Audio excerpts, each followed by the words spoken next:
Hello friends, कैसे हैं आप सभी। उम्मीद करती हूँ आप सभी लोग अच्छे होंगे, खुश होंगे और स्वस्थ होंगे, मस्त होंगे। आज मैं आपके लिए बीमारी का टॉपिक लेके आई हूँ। बीमारी क्या होती है दोस्तों, ये मोस्टली एग्जाम में पूछा गया फ्रिक्वेंटली आस्क्ड टॉपिक है दोस्तों। ये हमेशा पूछा जाता है। बीमारी दो प्रकार की होती है। पहली होती है जन्मजात बीमारी, दूसरी होती है उपार्जित बीमारी। उपार्जित बीमारी के अंतर्गत दोस्तों दो उपार्जित बीमारी को दो भागों में बांटा गया है। एक संक्रामक बीमारी, दूसरा असंक्रामक बीमारी। संक्रामक बीमारी में दोस्तों जीवाणु आता है। जीवाणु, विषाणु, प्रोटोजोआ और कवक। जीवाणु के अंतर्गत दोस्तों तपेदिक, विषाणु में पोलियो, प्रोटोजोआ में मलेरिया और कवक खुजली और खांच के द्वारा होता है। और असंक्रामक जो बीमारी है फ्रेंड्स, वो हार्ट अटैक है, स्कर्वी है और कैंसर। इसके बारे में मैं आपको अंदर डिटेल से एक्सप्लेन करूंगी। आप मेरे साथ जुड़े रहिए, बने रहिए। ये ज़्यादा लंबा वीडियो नहीं है, 5 मिनट का वीडियो है बस। आप इसको देखेंगे तो आपके बहुत सारे क्वेश्चन आसानी से एग्जाम में सॉल्व होंगे और आपको इसके 3-4 क्वेश्चन जरूर एग्जाम में देखने को मिलेंगे। तो दोस्तों स्टार्ट करते हैं आज का टॉपिक, बीमारी। बीमारी होती क्या है दोस्तों, जब किसी व्यक्ति अपने आप को अस्वस्थ महसूस करता है। जब क्या होता है, जब कोई व्यक्ति अपने आप को अस्वस्थ महसूस करता है तब वह बीमार माना जाता है। बीमारियां कई तरह से फैलती हैं। कभी खराब भोजन खाने से, कभी गंदा पानी पीने से, कभी गंदगी की वजह से, कभी भोजन के अभाव से भी, कभी जीव जंतुओं के काटने से भी हम क्या पड़ जाते हैं, बीमार पड़ जाते हैं। बीमारियां दो प्रकार की होती है। पहला होता है जन्मजात बीमारी, दूसरा होता है उपार्जित बीमारी। ये पूछ सकता है आपसे एग्जाम में कि बीमारी कितने प्रकार की होती है। तो पहली होती है जन्मजात बीमारी, दूसरी होती है उपार्जित बीमारी। जन्मजात बीमारी के अंतर्गत कौन सी क्या क्या आता है। जन्मजात बीमारी के अंतर्गत आता है दोस्तों, जब कोई बीमारी किसी व्यक्ति के अंदर जन्म से होती है। जब कोई बीमारी किसी व्यक्ति के अंतर्गत क्या होती है, जन्म से होती है। जैसे हीमोफीलिया, जिसे क्या कहा जाता है, हीमोफीलिया। इसमें क्या होता है, रक्त का थक्का नहीं जमता। इसमें क्या होता है, रक्त का थक्का नहीं जमता। वर्णता, लाल और हरे रंग में भेद नहीं कर पाता। इसमें व्यक्ति क्या करता है, लाल और हरे रंग में भेद नहीं कर पाता। उसको कलर समझ में नहीं आते कि कलर कौन से हैं ना, लाल हरा रंग चाहे कोई सा भी रंग हो, उसमें वो भेद नहीं पहचान पाता। उपार्जित बीमारी जो होती है दोस्तों, वो हमें वातावरण से मिलती है। वो हमें किससे मिलती है, वातावरण से प्राप्त होती है। जैसे रतौंधी, पेंचिस, छोटी माता, काली खांसी, ये सब कौन सी बीमारी है, ये हमको वातावरण से प्राप्त होती है। इसीलिए इसे कौन सी बीमारी कहा जाता है, उपार्जित बीमारी कहा जाता है। उपार्जित बीमारियां पुनः दो प्रकार की होती है, संक्रामक बीमारी और असंक्रामक बीमारी। संक्रामक रोग वे होते हैं जो एक मनुष्य में जीवाणु, विषाणु, प्रोटोजोआ और कवकों और फफूंदों से फैलते हैं। ये हवा, पानी और भोजन के द्वारा फैलते हैं। ये रोग कैसे फैलते हैं, हवा, पानी और भोजन के द्वारा फैलते हैं। ये रोग क्या होता है, एक मनुष्य से दूसरे मनुष्य में फैल जाते हैं। ये रोग जो होते हैं वो एक मनुष्य से दूसरे रोग में फैल भी सकते हैं और नहीं भी फैल सकते। जैसे मलेरिया, डेंगू और तपेदिक हैजा रोग है, जो एक मनुष्य से दूसरे मनुष्य में नहीं फैलता। ये दूषित जल के इस्तेमाल से फैलता है। और जो मलेरिया रोग है वो मच्छरों के द्वारा फैलता है।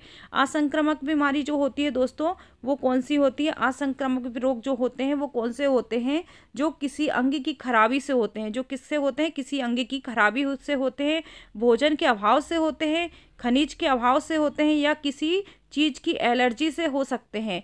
जैसे हार्ट अटैक, स्कर्वी और कैंसर आदि जो रोग हैं वो असंक्रामक रोग कहलाते हैं।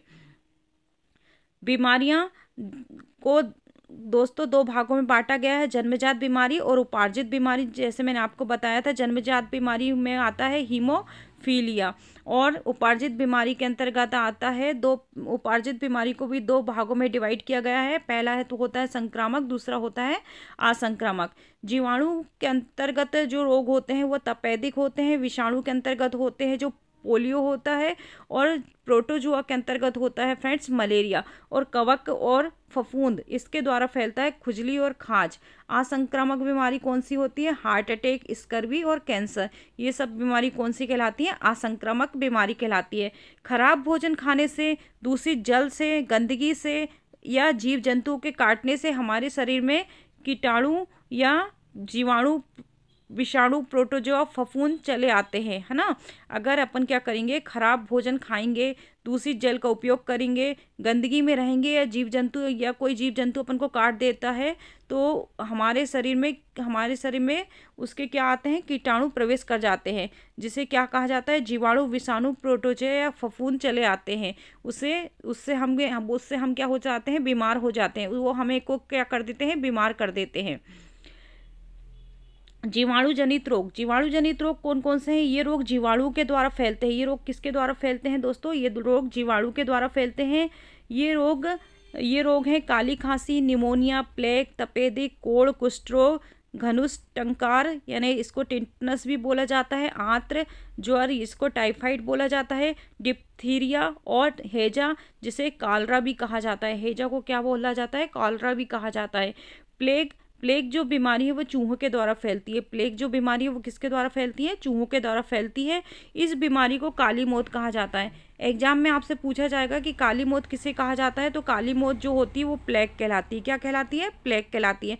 प्लेग जो रोग है दोस्तों वो चूहों के द्वारा उत्पन्न होने वाला रोग है। हैजा जो है, हैजा किसके द्वारा होता है, हैजा जो बीमारी है वो मक्खी के द्वारा होती है। और मक्खी वो बीमारी कैसे लाती है, दूषित जल और खाने से हमारे शरीर में प्रवेश कर देती है ना। उससे हमें क्या हो जाता है, उल्टी दस्त लग जाती है, जिससे हैजा हो जाता है। इसको हैजा को डायरिया भी कहा जाता है। और आंत्र ज्वर होती है म्यादी बुखार। आंत्र ज्वर क्या होता है, म्यादी बुखार। ये भी आंत्र ज्वर को म्यादी बुखार कहा जाता है। और ये कैसे फैलता है, दूषित जल और खाने से फैलता है। ये भी दूषित जल या फिर बासा खाना खाने से भी ये रोग फैलता है। डिप्थीरिया क्या होता है, डिप्थीरिया मीन्स होता है डिप्थीरिया काली खांसी और टिटनस बीमारियों को दूर करने के लिए एक टीका लगाया जाता है। डिप्थीरिया, काली खांसी और टिटनस को दूर करने के लिए फ्रेंड्स एक टीका लगाया जाता है, जिसे डीपीटी का टीका कहा जाता है। जिसे क्या कहा जाता है, डीपीटी का टीका कहा जाता है। तपेदिक बीमारी में हमारे फेफड़े प्रभावित होते हैं। तपेदिक बीमारी में क्या होता है फ्रेंड्स, हमारे फेफड़े प्रभावित होते हैं। क्वेश्चन पूछा जाएगा आपसे कि तपेदिक जो बीमारी है उसमें हमारे शरीर का कौन सा अंग प्रभावित होता है, तो आपको बताना है कि तपेदिक जो बीमारी है उससे हमारे शरीर के फेफड़े प्रभावित होते हैं। इस बीमारी को टीबी भी कहा जाता है। इस बीमारी को क्या कहा जाता है दोस्तों, टीबी भी कहा जाता है। इस बीमारी को दूर करने के लिए बीसीजी का इंजेक्शन लगाया जाता है, बीसीजी का टीका लगाया जाता है। इस बीसीजी का आपको पूरा नाम पूछा जाएगा तो Bacillus Calmette Guerin, Bacillus Calmette Guerin, Bacillus Calmette Guerin, ये बीसीजी का पूरा नाम है। विषाणु जनित रोग कौन से होते हैं, ये विषाणु से फैलते हैं।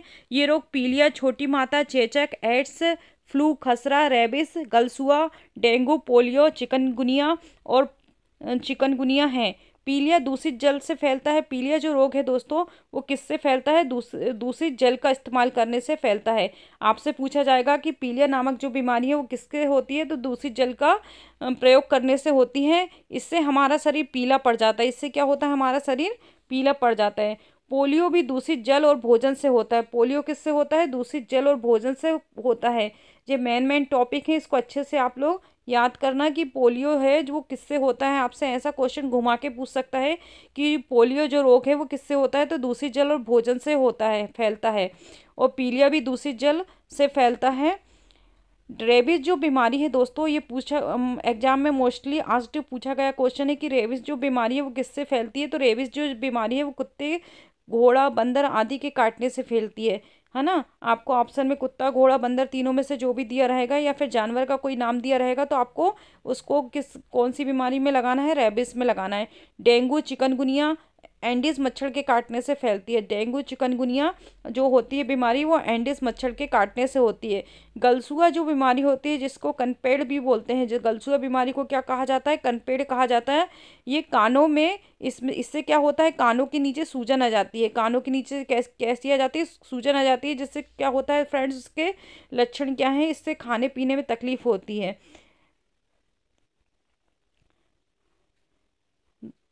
इसका जो नेक्स्ट पार्ट है फ्रेंड्स मैं आने वाले वीडियो में लेके आऊँगी। ये इसके अभी 5-6 पार्ट हैं। अगर आपको ये वीडियो अच्छा लगा तो आप मुझे कमेंट बॉक्स में कमेंट करके ज़रूर बताइए कि मैडम इसका और नेक्स्ट पार्ट लाइए। इसके एमसीक्यू भी हैं बहुत सारे, मैंने बना के रखा है, वो मैं आपको आगे के वीडियो में प्रोवाइड करूँगी। आपको ये चैनल मेरा अच्छा लगा तो आप इसे सब्सक्राइब कर सकते हैं, लाइक कर सकते हैं, शेयर कर सकते हैं, और घंटी की बटन को प्रेस जरूर करके रखिए, जिससे आपको नोटिफिकेशन टाइम पर मिल जाएगा। जब भी मैं नेक्स्ट वीडियो डालूंगी तो उसको आपको मुझे शेयर नहीं करना पड़ेगा, वो आपको ऑटोमेटिक मिल जाएगा मेरे चैनल पर। Thank you. Thank you so much.